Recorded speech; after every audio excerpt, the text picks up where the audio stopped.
Busted ka na naman. Pangilan na ba yan? Karahasang sinisisi na may kamalasan. Hello mga ka-idol. So ngayon meron na naman ulit akong ituturo sa inyong kanta. Ang title pala nitong kantang ituturo ko ngayon sa inyo ay yung Busted by Shackle. So napakaganda nito mga ka-idol. Medyo may bar chords nga lang siya, pero alam ko naman kayang-kaya niya yan. So dito muna tayo sa kanyang strumming. So yung strumming nito is ganito: down, down, up, up, down, up. Tapos isa pa, down, down, up, down, up. Okay? Ganon kada chords. Okay? Dalawang ganon na strum kada chords.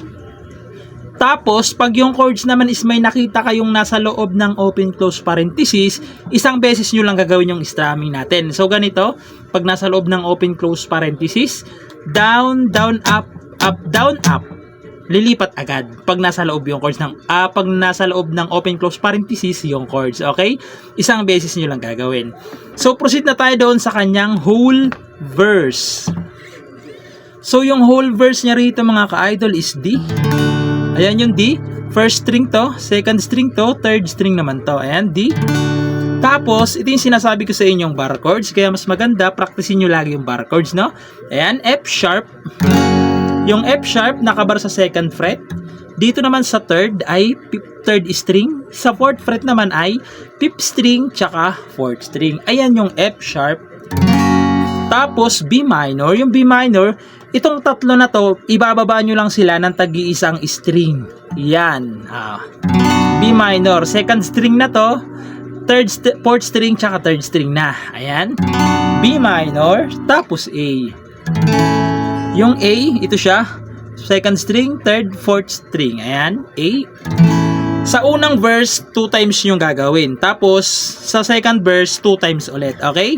So, kantahan ko para mas maintindihan nyo. Sa intro pala mga ka-idol, nakadepende na lang sa inyo kung paano nyo papasukan ng kanta. Pero sa akin, isang strum down lang muna sa D. Okay? So, ganito siya pag sinampulan.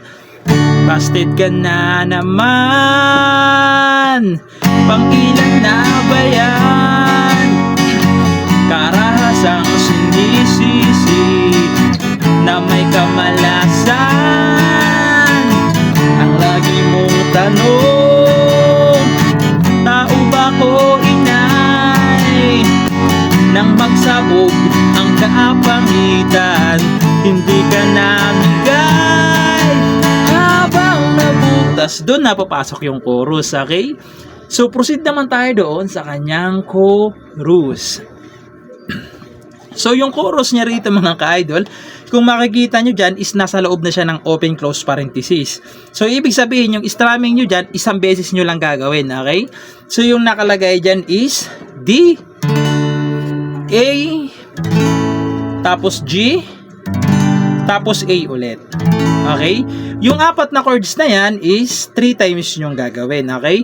Pag nagawa nyo ng 3 times, pupunta kayo ng F sharp minor. Yung F sharp minor, nakabar sa second fret. Sa fourth fret naman, fourth string lang, tsaka fifth string. Ayan, F sharp minor. Tapos B minor.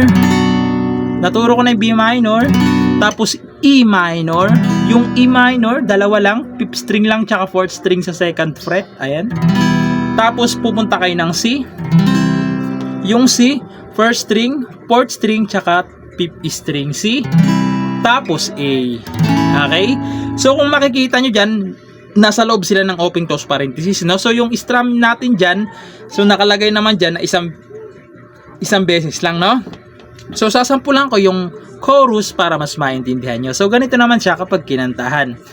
Habang nabubuhay ang tao dito sa mundo, may magmamahal sa'yo. Habang marunong kang umibig, ay may kapalit, may maakit, kahit ika'y saksakan ng pangit. Tapos pupunta kayo ng instrumental. Yung instrumental, same lang nung kanyang verse. Okay, D, F sharp,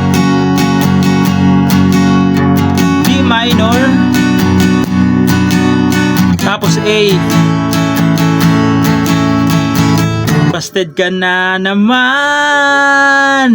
Tuloy ang inuman. Doon na sa part na ganun, okay?